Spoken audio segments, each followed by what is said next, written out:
নমস্কাৰ অসমৰ এগৰাকী জনপ্ৰিয় অভিনেত্ৰীক হয়তো আপোনালোকক চিনাকি কৰি দিয়াৰ প্ৰয়োজন নাই নামেই যাৰ পৰিচয় হয় অসমৰ জনপ্ৰিয় অভিনেত্ৰী প্ৰিয়ংকা বৈশ্যৰ লগত আজিৰ পৰা বহুদিনৰ আগতে এক ভয়ংকৰ ঘটনা সংঘটিত হৈছিল প্ৰথমে জানো আহক জনপ্ৰিয় অভিনেত্ৰীগৰাকীৰ লগত কি ঘটনা সংঘটিত হৈছিল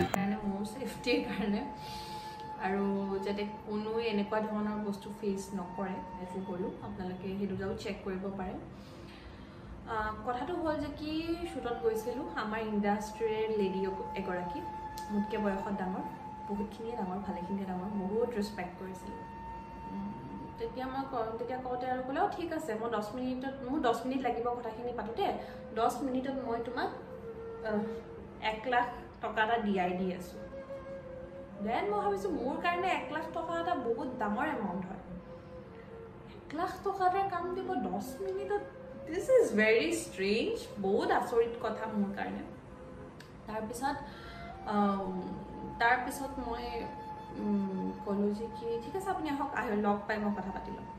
লেডি গৰাকী আহিলে লেডি গৰাকী আহাৰ পিছত কলো কক বা কি কথা আছিল আপুনি কক তেতিয়া ক'লে যে কি প্ৰিয়ংকা actually মোৰ দাদাৰ নিচিনা এজন আছে তেখেতে মানে তোমাক খুব ভাল পায় খুব ভাল লাগে তোমাৰ নামত বলিয়া মানে একেবাৰে তোমাক খুব মানে লগ পাব বিচাৰিছে ময়ো ভাবিছো হয় নেকি মোৰ সাগে কোনোবা অনুৰাগী মোৰ সাগে কোনোবা ফ্যান কোনোবাই মোক ভাল পায় তেনেকৈ লগ পাব বিচাৰিছে মই ক'লো কি হয় নেকি থ্যাংক ইউ কৰি দিব মোৰ ফালৰ পৰা দেব বা তাৰ পিছত তেতিয়া ক'লে যে কি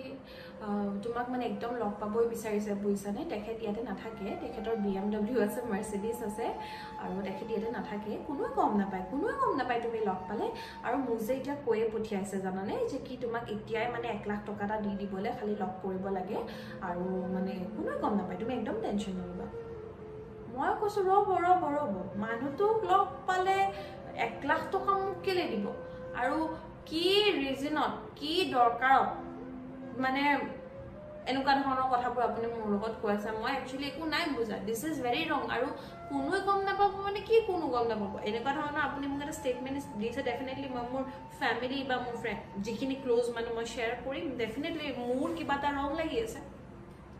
আৰু মোৰ যদি ফ্যামিলি গম পায় বা মোৰ ক্লোজ মানুহখিনি গম পায় তেতিয়া কি অৱস্থা হ'ব আপুনি নিজে ভাবকচোন then that lady was like no কোনো গম নাপায় তুমি টেনচনে নলবা সেই মানুহজন ইয়াতে নাথাকে জানা তেতিয়া মই বস্তুটো বুজি পাইছো খেলটো জনপ্ৰিয় অভিনেত্ৰীগৰাকীৰ লগত যি পৰিস্থিতি বা ঘটনা সংঘটিত হৈছিল আন কোনো যুৱতীৰ সৈতে যাতে এনে পৰিস্থিতি বা ঘটনা সংঘটিত নহয় তাৰ বাবে নিজকে সাৱধান ৰখাটো উচিত